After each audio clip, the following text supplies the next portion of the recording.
Retro ஆன்மீகம் நேர்கள் அனைவருக்கும் எனது இனிய வணக்கம். நான் உங்கள் டிஜே சுந்தரபாண்டி, சிவகாசியிலிருந்து.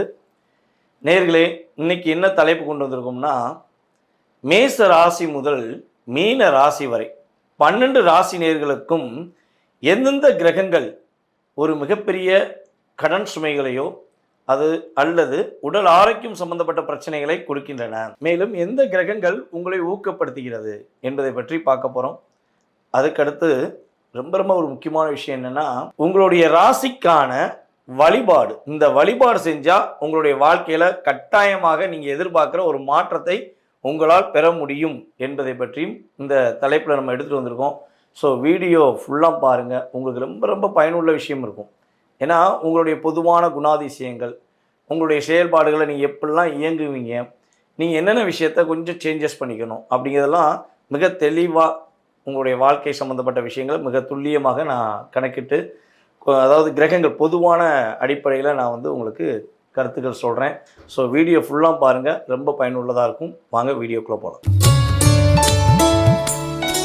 சுக்கிர பகவானை அதிபதியாக கொண்டு சிறப்பாக செயல்பட வேண்டும் என்ற எண்ணத்தில் சனி பகவானை உச்சம் பெற்ற ராசியாக கொண்ட துலாம் ராசி அன்பர்களுக்கு கடன் சுமையிலிருந்து மீள்வதற்கான வாய்ப்புகள், வழிபாடுகள் என்ன? தேவையில்லாத பிரச்சனையிலிருந்து மீள்வதற்கான வழிபாடு என்ன? போராட்டம் இல்லாமல் வாழ்வதற்கான செயல்பாடு என்ன? உங்களை ஊக்கப்படுத்துகின்ற கிரகம் எது? உங்களை லாக் பண்ணுற கிரகம் யாருங்கிறத நம்ம பார்க்க போகிறோம்.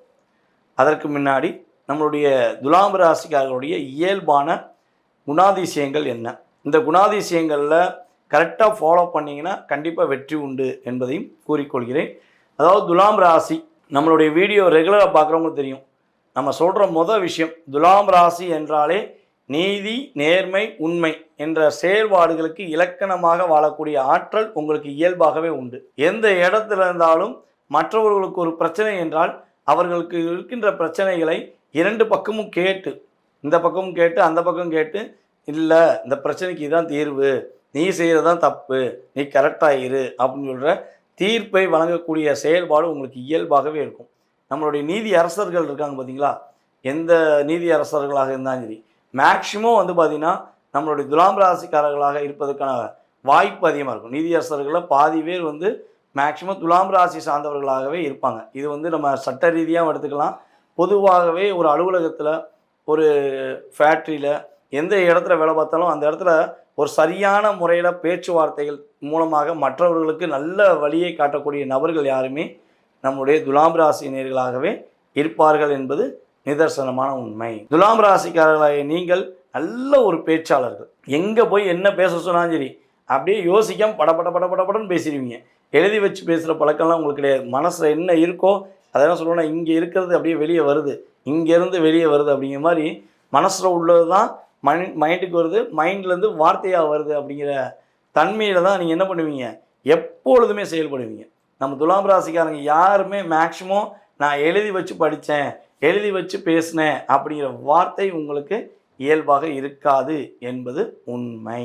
சமூக அக்கறை என்று எடுத்துக்கொண்டால் நீங்கள் தான் முதன்மையான நபராக இருப்பீங்க. நம்ம சமூகத்துக்காக, நம்மளுடைய இனத்துக்காக, நம்மளுடைய மொழிக்காக, நம்மளுடைய உறவுக்காக அப்படிங்கிற ஒரு பந்த வளையங்களை சிக்கிக்கொண்டு அவர்களுக்காகவே தன்னுடைய வாழ்க்கையில் பல நேரத்தை ஒதுக்கியிருப்பீங்க. எக்ஸாம்பிள், உங்களுக்கு கல்யாணம் முடிஞ்சிருச்சு அப்படின்னா, வீட்டுக்காக வாழ்வதை விட நாட்டுக்காக வாழ்வேன் அப்படின்னா அவங்களுக்காண்டியே அதிகம் டைம் செலவழிப்பீங்க. ஸோ இப்படி டைம் செலவழிக்கிறதுனால தான் என்ன ஆகும், உங்கள் குடும்பத்தில் பல பிரச்சனைகளை நீங்கள் எதிர்கொள்ள வேண்டிய சூழ்நிலைகள் ஏற்படும் என்பதும் நிதர்சனமான உண்மை.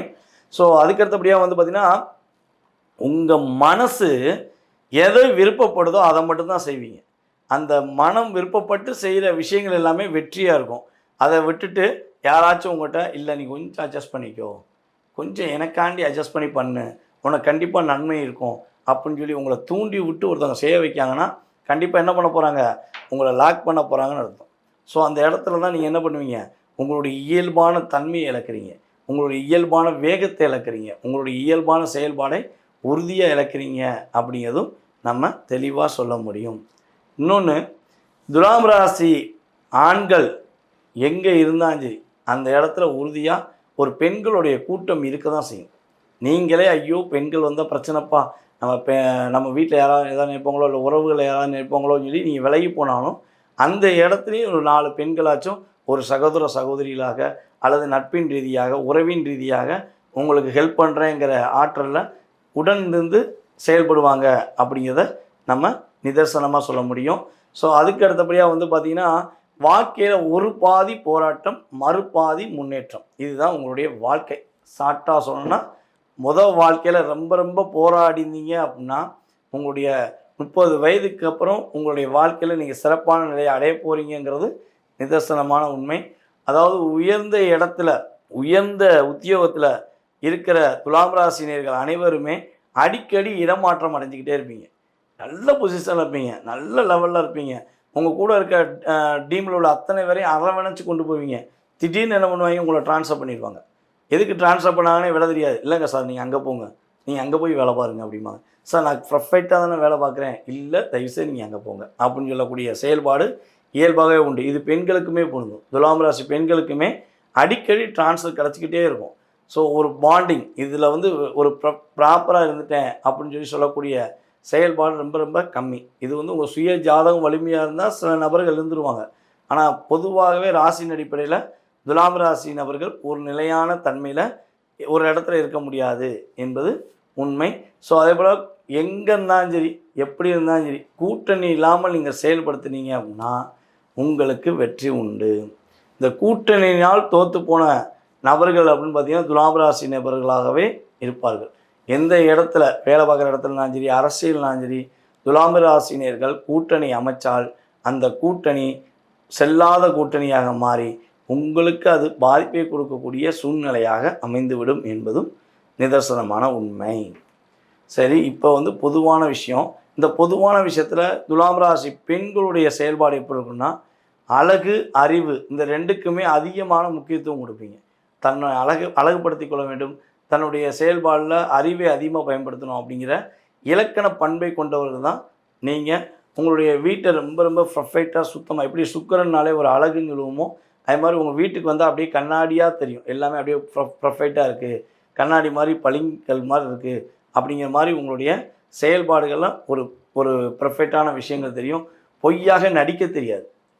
பொய்யாக நடிக்க தெரியாதுமா கொஞ்சம் இந்த விஷயமா கொஞ்சம் நீங்கள் வந்து அட்ஜஸ்ட் பண்ணி நடிச்சிருங்க, அட்ஜஸ்ட் பண்ணி அவங்கள்ட்ட போய் பொய் சொல்லிடுங்க அப்படின்னா உங்களுக்கு அது வரவே வராது. ஸோ அப்படி அதுக்கு மீறி அவங்க சொல்கிறாங்களே நீங்கள் சொல்லி செஞ்சீங்கன்னா அந்த இடத்துல உங்களுடைய வெளிப்படையான தன்மை மூலமாக நீங்கள் மாட்டிக்கிடுவீங்க.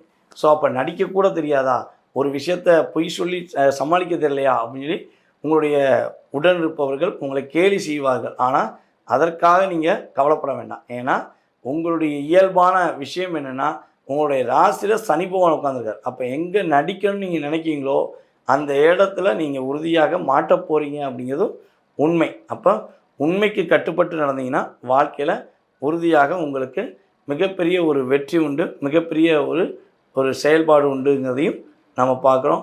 வாழ்க்கையில் உயர்ந்த நிலைக்கு ஒரு சிறந்த நிலைக்கு நீங்கள் போகணும் அப்படின்னா முதல் விஷயம் உங்களுடைய இரக்கம் உங்களுடைய செயல்பாடுகளில் கொஞ்சம் சேஞ்சஸ் பண்ணிக்கிட்டீங்கன்னா உறுதியாக வெற்றி உண்டு அப்படிங்கிறத பார்க்குறோம். ஸோ அதே போல் நம்மளுடைய துலாம் ராசி அன்பர்களில் மூக்குத்தி குத்துவது ரொம்ப ரொம்ப ரேர். பெண்கள் வந்து மூக்குத்தி மேக்சிமம் குத்த மாட்டாங்க. ஸோ அப்படி மூக்குத்தி இன்கேஸ் குத்திருக்காங்க, பழைய ஆளுகளாக இருக்காங்க, அவங்க மூக்குத்தி குத்திருக்காங்கன்னா அந்த மூக்குத்தி போடுறதுக்கான வாய்ப்பு ரொம்ப குறைவாக இருக்கும். ஸோ இது வந்து கிரகங்கள் ராசியின் அடிப்படையில் சொல்கின்ற பொதுவான பலன்கள் என்பது உண்மை. ஸோ இப்போ நம்மளுடைய துலாம் ராசிக்கு கடன் பிரச்சனை வம்பு வழக்க கொடுக்கக்கூடிய கிரகம் யாருன்னு பார்த்தீங்கன்னா உங்களுக்கு கடன் சுமையை கொடுக்கக்கூடிய கிரகம் யாருன்னா குரு பகவானே. நீங்கள் வந்து ஒரு அசுப குரு, சுக்கிர பகவான் வந்து பார்த்திங்கன்னா அசுப குரு, குரு வந்து தேவகுரு. ஸோ அப்போ என்னென்னா நீங்கள் வேகமாக செய்வீங்க, அவர் அப்படியே கரெக்டாக பர்ஃபெக்டாக இப்படி தான் பண்ணணும்னு சொல்லி யோசி செய்வார். ஸோ அப்போ என்னென்னா உங்களுக்கும் அவங்களுக்கும் ஒரு முரண்பாடான கருத்துக்கள் இருக்கும் என்பது நிதர்சனமான உண்மை. ஆனால் இதில் ஒரே ஒரு விஷயந்தான், உங்களுடைய ராசிக்கு 6ஆம் இடத்துல தான் உங்களுடைய ராசியின் அதிபதி உச்சம் பெறுகிறார். ஸோ அப்போ உங்களுக்கு இயல்பாகவே நீங்கள் நான் சொல்கிற வழிபாடுகளை செய்யும்பொழுது வாழ்க்கையில் மாற்றம் உண்டு, மகிழ்ச்சிகள் உண்டு என்பது நிதர்சனமான உண்மை. ஸ்ரீ காயத்ரி தேவி அம்மையாரை நீங்கள் செவ்வாய்க்கிழமையை போய் வழிபாடு செய்யணும். ஸோ இறை வழிபாடுகளுக்கு நீங்கள் முக்கியத்துவம் கொடுத்து செஞ்சீங்க அப்படின்னா உறுதியாக நம்மளுடைய துலாம் ராசி அன்பர்கள் வாழ்க்கையில் பலவிதமான வெற்றிகள், மிகப்பெரிய மகிழ்ச்சியான சூழ்நிலைகள், பல பிரச்சனைகள், பல கடன் சுமையிலிருந்து மீண்டு வந்து வெற்றி காண்பதற்கான வாய்ப்புகள் அதிகமாக இருக்குது என்பது நிதர்சனமான உண்மை.